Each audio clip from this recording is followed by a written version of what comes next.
Give back my cassock quickly." All the monks fell to their knees at once, saying as they kowtowed, "Holy Fathers, just as a wrong implies an enemy, so a debt has its proper creditor.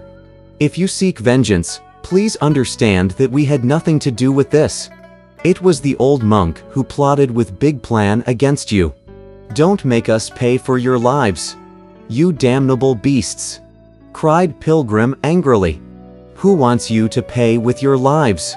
Just give me back the cassock and we'll be going."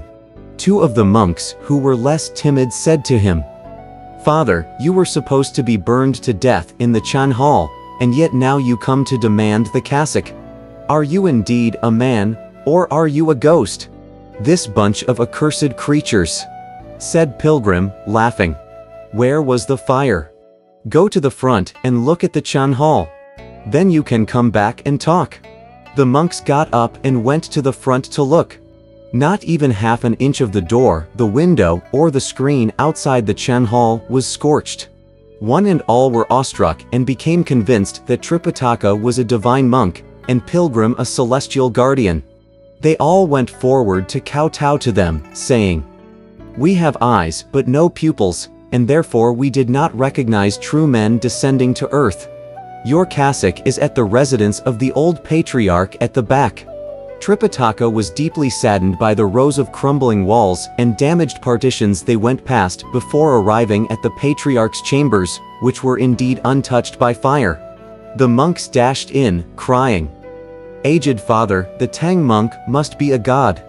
He hasn't been burned to death, though we have hurt ourselves. Let's take the cassock quickly and give it back to him." But the fact of the matter is that the old monk could not find the cassock. In addition, most of the buildings in his monastery had been ruined, and he was, of course, terribly distressed. When he heard the monks calling, how could he have the courage to reply?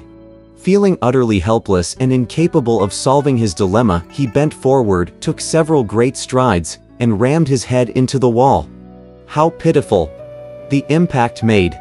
The brain burst, the blood flow, and his soul disperse. His head stained the sand as his breathing stopped. We have a poem as a testimony, which says, "So lamentable is this blind old monk. In vain he lives among men to such old age. He wants the cassock forever to keep. Not knowing how uncommon is Buddha's gift. If you think what endures can come with ease, yours will be sure failure and certain grief. Big plan, great wisdom, of what use are they? To gain by others' loss, what empty dreams?" Shocked to tears, the monks cried, "The patriarch has killed himself. And we can't find the cassock. What shall we do? It must have been you who stole it and hid it," said Pilgrim. "Come out, all of you. Give me a complete list of your names and let me check you off the roll one by one." The head residents of all the upper and lower chambers made a thorough accounting of all the monks, the dudas, the young novices, and the Taoists in 2 scrolls, and presented Pilgrim with some 230 names. Asking his master to take a seat in the middle, Pilgrim went through the roll and examined the monks one by one. Every person had to loosen his clothes to be searched thoroughly, but there was no cassock. They then went to hunt through the trunks and chests that had been salvaged from the fire, but again there was not the slightest trace of the garment. In dismay, Tripitaka became more and more embittered toward Pilgrim until he began reciting the spell as he sat there. Falling at once to the ground, Pilgrim gripped his head with his hands, hardly able to bear the pain. "Stop the recitation! Stop the recitation!" he cried. "I'll find the cassock." Terrified by what they saw, the various monks went forward and knelt down to plead with Tripitaka, who only then stopped his recitation. Pilgrim leapt straight up and whipped out his rod from his ear. He would have struck at the monks, had not Tripitaka shouted for him to halt, crying, "Monkey! Aren't you afraid of your headache? Do you still want to behave badly? Don't move and don't hurt people. Let me question them further." The monks kowtowed and begged Tripitaka, saying, "Father, please spare us. Truly, we did not see your cassock. It was entirely the fault of that old devil. After he got your cassock last night, he started crying until very late.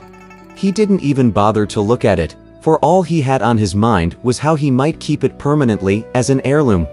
That was why he made plans to have you burned to death, but after the fire started, a violent wind arose also. Every one of us was only concerned with putting out the fire and trying to save something.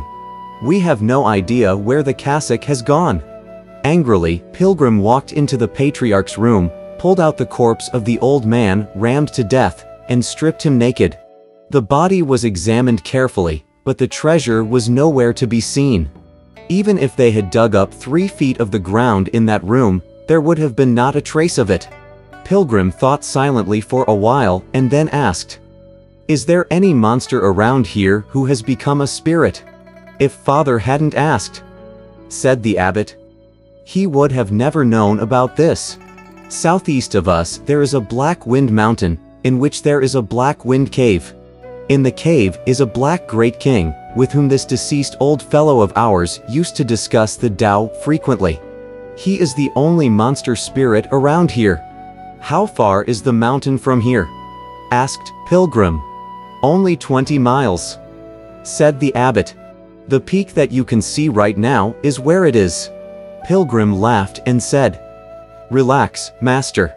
No need for further discussion. It must have been stolen by the black monster. That place is about 20 miles away," said Tripitaka. "How can you be so sure that it was he?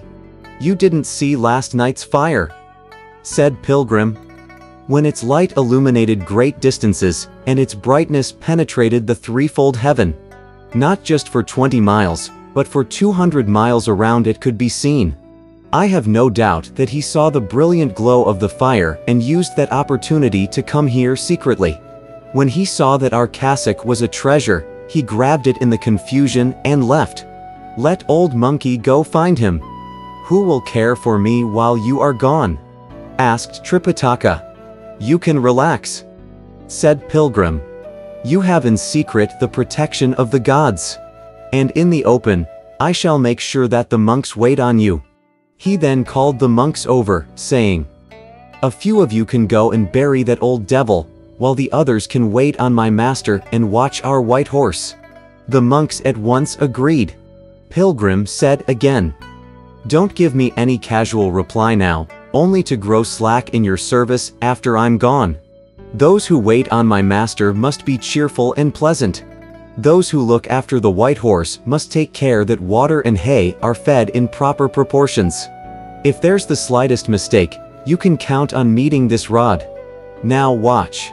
He whipped out his rod and aimed it at the seared bricked wall. With one stroke, not only did he pulverize the wall, but the impact was so great that it caused 7 or 8 more walls to collapse. When the various monks saw this, they were all paralyzed with fear. They knelt to kowtow with tears flowing from their eyes and said, "Father, please be assured that we shall be most diligent in caring for the Holy Father after you are gone. We wouldn't dream of slacking in any way. Dear Pilgrim." He swiftly mounted the cloud somersault and went straight to the Black Wind Mountain to look for the cassock.